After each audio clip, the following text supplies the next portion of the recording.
Hello guys, আবার চলে এসেছি রান্না বান্না করতে। এগুলো কি দেখতেছেন? এগুলো আলু না, এগুলো আলু না, এগুলো হলো গিয়ে আমার জীবন। কারণ জীবনে আমি আলু খাইতে খাইতেই বড় হয়েছি। তো ছোট ছোট আলু সেদ্ধ করে নিছি, কারণ রাত্রে মনে হলো গিয়া আলুর দম খাবো, তাও চটার সাথে। তো পেঁয়াজ দিয়ে নিছি, কাঁচামরিচ দিয়ে নিছি, তারপরে এটা কি, এটা হলো কি পাঁচফোড়ন, পাঁচফোড়ন দিয়ে নিছি। পাঁচফোড়ন দিলে না সুন্দর ঘ্রাণ আসে।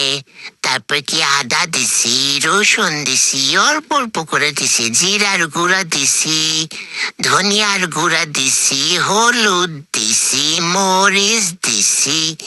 তারপর নাড়ানাড়ি করেছি। নাড়তে নাড়তে নাড়তে নাড়তে নাড়াই তো শেষ হইতেছে না, টমেটো দিছি, শেষ পর্যন্ত লবণও দিছি। লবণ ছাড়া কি হয়? জীবনটাই লবণময় হয়ে গেছে। তারপরে কি, গরম মশলার গুঁড়াও দিছি। গরম মশলা, গরম লাগতেছে। তারপর কি সেদ্ধ করা হয়ে গেছে আলু।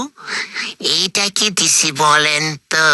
এইটা আপনাদের জন্য কুইজ। আমি লাস্টে 1 চামচ কি দিলাম। আমি রান্নার সাথে সাথে আবার স্কিন কেয়ারও করি। স্কিন কেয়ার করতে করতে মুখটা ধুয়ে ফেললাম, মুখটা সরসরা হয়ে গেছিল। আর এইখানে আলু আর ফুলকপি নিছি।